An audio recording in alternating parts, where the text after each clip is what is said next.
नमस्कार साथियों, मैं डॉक्टर ज़हीर अब्बास। एक पेशेंट ने लिखा है कि मेरा वज़न ज़्यादा है, मैं अपना वज़न कम करने के लिए मेरा डाइट प्लान किस हिसाब से रखूं।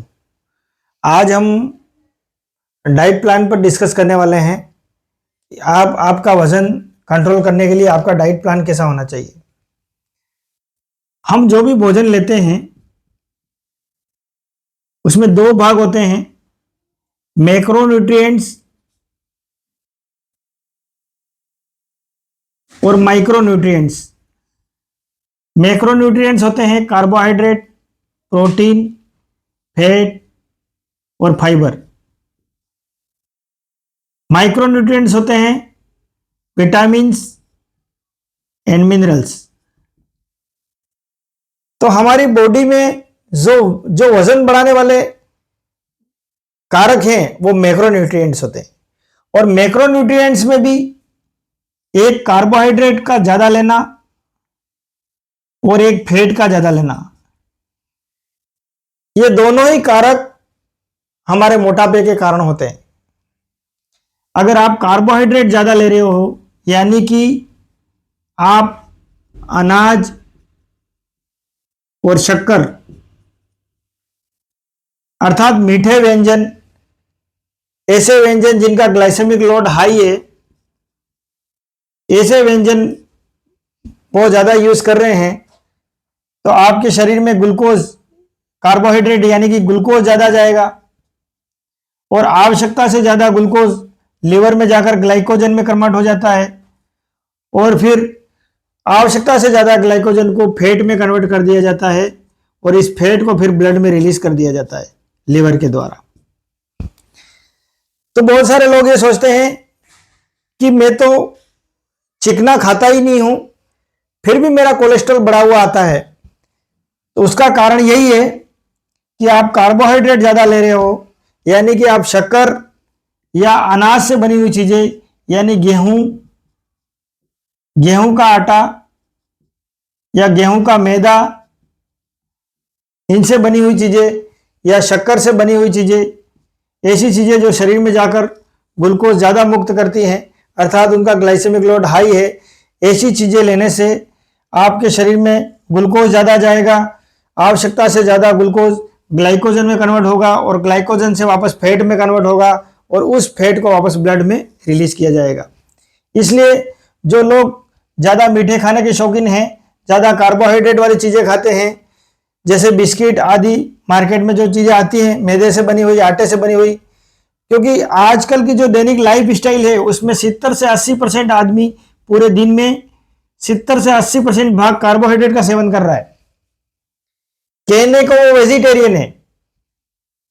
वेजिटेरियन का मतलब तो यह होता है कि फल फूल और साग सब्जियां खाना, लेकिन यहां पर ग्रेन्स खाता हो, अनाज खाकर पूरा दिन निकालता है और यही ग्रेनिटेरियंस की वजह से ही उसके शरीर में कोलेस्ट्रॉल ज्यादा मिलता है। इसलिए हम अगर हमारा वजन कम करना चाहते हैं तो हमारे दैनिक लाइफ स्टाइल में से सबसे पहले कार्बोहाइड्रेट को हटाइए, उसके बाद फैट में सेचुरेटेड फैट जैसे एनिमल का दूध और एनिमल का मांस, लाल मांस बोला जाता है जिसको, लाल मांस का सेवन जितना हो सके इतना कम करें। एनिमल में भी जैसे बिना पैर वाले,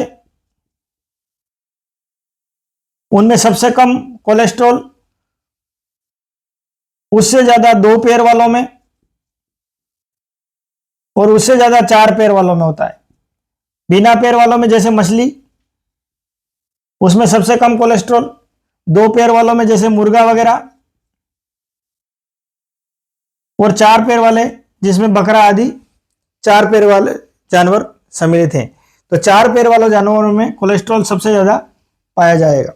हाँ, यह है कि अगर आप प्रोटीन प्राप्त करना चाहते हैं तो जो भी मांस सेवन कर रहे हैं मांसाहारी लोग, वह डीप फ्राई की बजाय उस मांस को सेक कर खा सकते हैं। सेक कर खाएंगे तो बनिस्पत जो डीप फ्राई करके खाते हैं उनसे कम कोलेस्ट्रॉल बॉडी में जाएगा। और दूध में भी भैंस के दूध में सबसे ज्यादा कोलेस्ट्रॉल, उसके बाद गाय का दूध और उसके बाद बकरी का दूध, और सबसे कम कोलेस्ट्रॉल मां का दूध। तो भैंस का दूध जितना हो सके कम यूज करें, गाय का, बकरी का यूज कर सकते हैं आप। बकरी का दूध ऐसा दूध होता है जिसमें सबसे ज्यादा एंटीबॉडी होती है,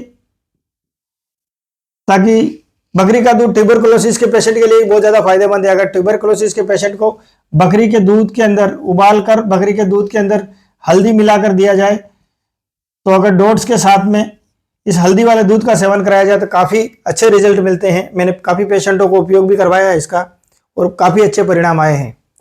इसलिए आप अगर आपके वजन को कम करना चाहते हैं तो आपकी दैनिक रूटीन में प्रोटीन को बढ़ाइए और कार्बोहाइड्रेट और फैट को हटा दीजिए, फाइबर को बढ़ाइए, सलाद खाइए, फ्रूट खाइए, या वेजिटेबल्स में आप हरी सब्जियां खाइए, बॉइल सब्जियां खाइए।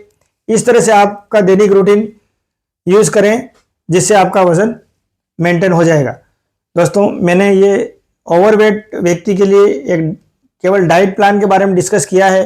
वैसे ओवरवेट व्यक्ति को अपना एपिसोड ऑफ ईटिंग भी कम करना होता है, क्योंकि एपिसोड ऑफ ईटिंग के कारण इंसुलिन रेसिस्टेंस क्रिएट होता है, और इंसुलिन रेसिस्टेंस तब क्रिएट होता है जब इंसुलिन ज्यादा होता है, और जहां पर इंसुलिन ज्यादा होता है वहां मोटापा होगा ही होगा, क्योंकि इंसुलिन एक प्रकार से अपने आप में एनाबॉलिक हार्मोन होता है। इसलिए जहां जहां इंसुलिन ज्यादा वहां मोटापा ज्यादा मिलेगा। इसलिए डायबिटीज के ज्यादातर पेशेंट मोटे होते हैं। इसलिए दोस्तों, जितना हो सके अपने डाइट को कंट्रोल में रखें, और डाइट प्लान के द्वारा किया गया वेट बैलेंस कभी भी वापस नहीं बढ़ेगा। जो लोग कैलोरी वाली थ्योरी से वजन मेंटेन करते हैं, उससे वजन वापस बढ़ने के चांस रहते हैं। जय हिंद, जय भारत।